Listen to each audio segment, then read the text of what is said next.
Narito tayo ngayon upang matunghayan ang talaga ng mga nag-trending, nagbabaga at napakainit na latest issue ni Ate Erica. Sa pagpapatuloy nga ng ating istorya, ay sinabi na nga ng tita ni Ate Erica kung ano ang pulot dulo ng hidwaan sa pagitan ni Ate Erica at ng kanyang ate laban sa kanyang mismong pamilya. Sabi kasi ng tita ni Ate Erica ay nung nagpapabahay na nga daw si Kalinga Prab kay Ate Erica ay siniraan daw ng isang tao si Kalinga Prab kay Sir Jun A upang ang pera ay direkta na lamang na maibagay kaila Ate Erica at hindi na dumaan kay Kalinga Prab. Dingig naman po nila sa sabi po ni Sir Rab na pampaopera daw po ng matanda, tapos allowance ni Erica pag eskwela at may mga sinabi pa ay nung pag-alis po kasi nila Rab, nung po magpapaopera na po si mama, kinukuha na po ng lolo niya. Ayaw na po nung bigay po nung dalawa. At ang sabi po daw po kasi ang kasabi po kasi ni Sheila may nung time na yun, kundi naman dahil sa akin, kung di ko laging nakakausap si Sir John A, hindi naman bibigyan kayo ng perang pampaopera. Okay, so ibig sabihin, nagkaroon ng yun po yung contact si Sheila May kay John A? Opo. Bakit niya nakilala si John A? Bakit niya nakilala si John A ni Sheila May? Meron po kasi silang mga GC, mga may group chat. Po. Tapos okay. Meron tapos sila na yung dati meron po silang GC, tapos meron na silang personalan na usapan na silang dalawa na lang. Ni John A at saka ni Sheila May. At ni ang alitan daw talaga ay nagsimula nung binigyan nga daw ng pera nila Kalinga Prab sa pagpapagamot o pagpapaopera ang lola ni Ate Erica. Ngunit nung umalis na daw sila Kalinga Prab ay ayaw na daw itong ibigay ni Ate Erica at ng kanyang ate na si Sheila May sa lolo at lola nila na pampaopera. Narinig naman daw ng dalawa ang sinabi ni Kalinga Prab na para talaga ito para sa pagpapaopera ng mata ng lola ni Ate Erica. Ngunit sabi naman ng ate ni Ate Erica na si Sheila May ay kung hindi naman din daw dahil sa kanya ay hindi sila makakatanggap ng sponsor dahil siya daw ang kumakausap at kumokontak kay Kuya Jun A na nag-sponsor ng kanilang pabahay at sa iba pa nilang pangangailangan. Di na po yun dito nagpunta nung kasagsagan pong nasa ospital yan si mama. baka may sama ng loob sa inyo. May nagawa kayo hindi maganda kayo. Para po sa amin, tiyahin. Ngayon na lang naman po ako nag-ano eh. Siguro may sama ng loob sa akin kasi ako nag-video po. Ngayon, po. Pero kung kami po, wala naman po. Nadamay lang po kami dito kay Papa.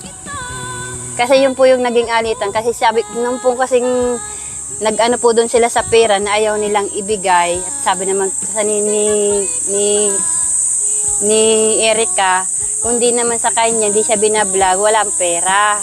Sa kanya ibinigay ni Rab yun. Eh sabi naman po kasi ni Papa, kung ganyan din naman ang ugali ninyo, kung gustong-gusto ng lula ninyo makakita, ayaw naman ninyong pagbigyan, ay magsarili na kayo. Yun po yung pinag-umpisahan po ng alitan po nilang mag-apo.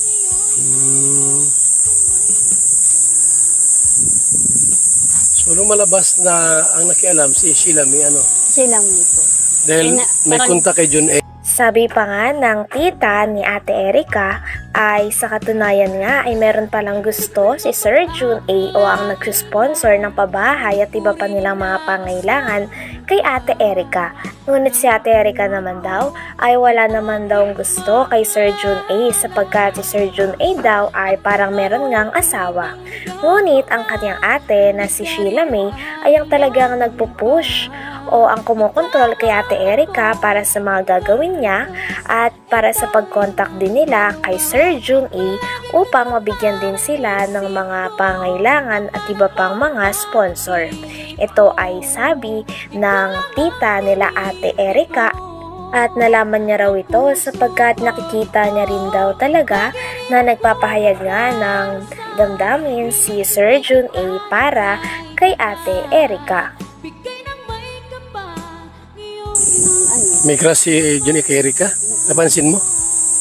May gusto po si Sir John kay Erika, pero si Erika po wala namang gusto. Kasi Yun lang. Paano mo nalaman sila na may lang talaga po yung parang inaano po yung kapatid. sinusulot-sulot? Opo. Ayun. Parang ginagamit si Erika. Yan. Ibig sabihin, may gusto si John A. kay Erika. Paano mo nalaman may gusto si John A? Nakikita Binata ba yun? Ang alam ko po may asawa yan eh. Ikaw John A. ka ha? Salbahay ka ha? Asawa ka pala tapos may gusto kay Erika. Ngayon, ayun ni Erika. Ayaw naman po ni Erika, parang nadala lang po dito sa kapatid. Kay Sheila May. May pagkatusos si Sheila May, no? May pagkaano rin. Yun po. Kaya nga po yun yung inaano ko talaga, inilalabas ko. Wala sa aming pamilya. Sa kanya, siya ang promotor ng lahat. Kung bakit Sa lahat ng nangyari problema, si Sheila Dito nga ay sinabi din na talagang si Sheila May o ang ate ni Ate Erika naging dahilan kung bakit hindi na natuloy ang pabahay ni Kalinga Prab sa kanila sapagkat nakumbinsi nga din ito na si Sir Jun A na idirekta na lamang sa kanila ang pera at hindi na padaanin kay Kalinga Prab sapagkat baka mapunta pa nga daw ito sa kung ano-anong mga bagay. At sinasabi nga din ng lolo nila Ate Erika na hindi daw nila natatanggap ang pera na sinasabi ng mga vlogger na pinapadala sa kanila Kasi kada month. ang nangyari po kasi, yung kung anong sinasabi sa lolo niya, yun din sinasabi kay Johnny. Kaya nagdesisyon siya na wag nang ibigay kay Rab yung budget ng bahay. Kasi nga, nag-iisip din siguro na kung saan mapunta. Kaya idinirekta na lang dito kay Sheila May. Siya ang naghahawak ng pera, siya ang nagmamanage. So, hindi totoo tayo na mayroon kang pera na natanggap buwan-buwan? Ay, wala po. Wala talaga? Wala po. So, maliwanag po mga kalingap na walang tulong si John A mula, yung tulong Yung buwan-buwan po. buwan-buwan na sinasabing binibigyan, wala po. Wala po. Wala po talaga mga kalingap. Wala namang sinungaling si tatang, di ba? So, wala po talaga mga kalingap na tinatanggap si tatay. So ate, ano ang gusto mong mangyari? Dahil may mga Sinabi nga din ng tita nila Ate Erika na si Sheila May daw ang ate ni Ate Erika ang naging promotor ng lahat. Siya din daw ang dahilan at ang kumakausap kay Sir Jun A kung bakit na bawi kay Kalinga Prab ang pera na dapat sanang pagpapabahay nila Ate Erika sapagkat dinirekta na nga ito ni Sir Jun A kay Sheila May na ate ni Ate Erika nang sa ganon ay hindi na daw ito mapunta kung saan-saan at direkta na lamang na mapunta sa dalawa. Nilinaw nga din ng tita ni Ate Erika na meron talagang gusto si Sir Jun A kay Ate Erika. Marahil ito rin ang dahilan kung bakit napakaraming sponsor ang natanggap ni Ate Erika galing kay Sir Jun A. paano mo nalaman Sila na may lang talaga po yung parang inaano po yung kapatid. sinusulot-sulot? Opo. Ayun. Parang ginagamit si Erika. Yan. Ibig sabihin, may gusto si John A kay Erika. Paano mo nalaman may gusto si John A? Nakikita Binata ba yun? Ang alam ko po may asawa yan eh. Ikaw John A ka ha? Salbahay ka ha? Asawa ka pala tapos may gusto kay Erika. Ngayon, ayun ni Erika. Ayaw naman po ni Erika, parang nadala lang po dito sa kapatid. Kay Sheila May. May pagkatusos si Sheila May, no? May pagkaano rin. Yun po. Kaya nga po yun yung inaano ko talaga, inilalabas ko. Wala sa aming pamilya.